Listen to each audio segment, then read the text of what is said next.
Against meritocracy, the case for aristocracy. Jesus Christ taught that one should not worry about food and clothes, for God makes sure that all have what they need. He further taught that it was hard for the rich to enter the kingdom of God. The desire to become rich is not the value of an aristocrat, but rather that of a merchant. For it is the merchant who measures his own success by how well he manages to accumulate wealth.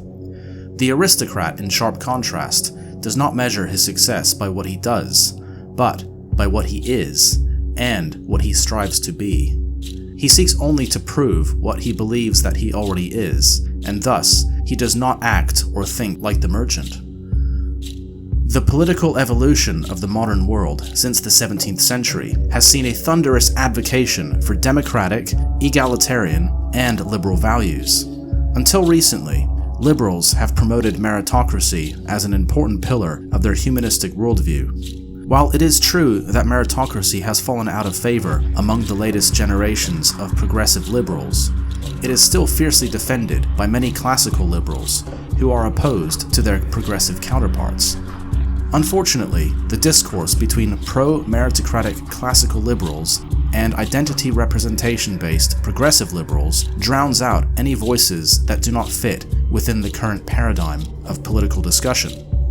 Meritocracy is a myth.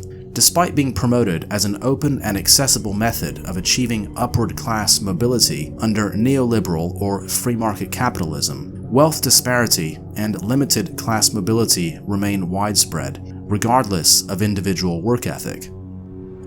Aristocracy is preferable to meritocracy because a society of classes based on merit undermines a civilization's cultural health.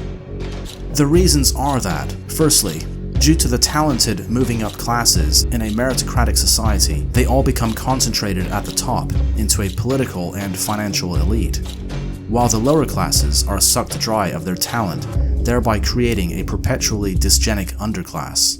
This means, for example, that there are no genius master craftsmen anymore who can use their natural talent for the crafts and arts, like building impressive and beautiful architecture or landscaping, among other things.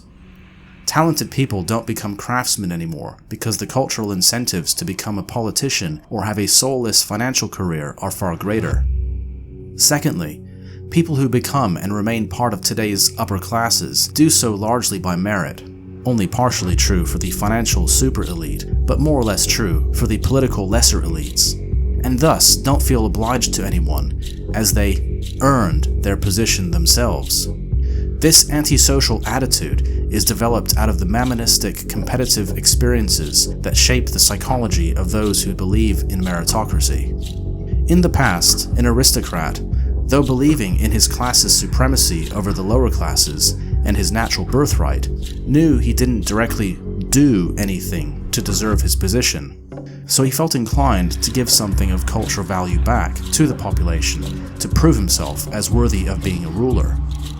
This is to say that aristocratic mentality is social and culture building, while the meritocratic mentality is antisocial and culturally destructive.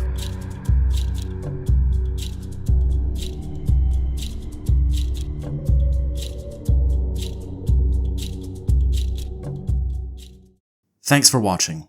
If you like this content, please consider subscribing. Please also share and leave a like. It's free and it helps the channel.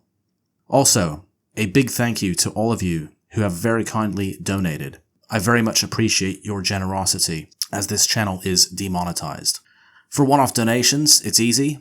I accept PayPal and Buy Me a Coffee, or even crypto. Links are in the description. Until next time.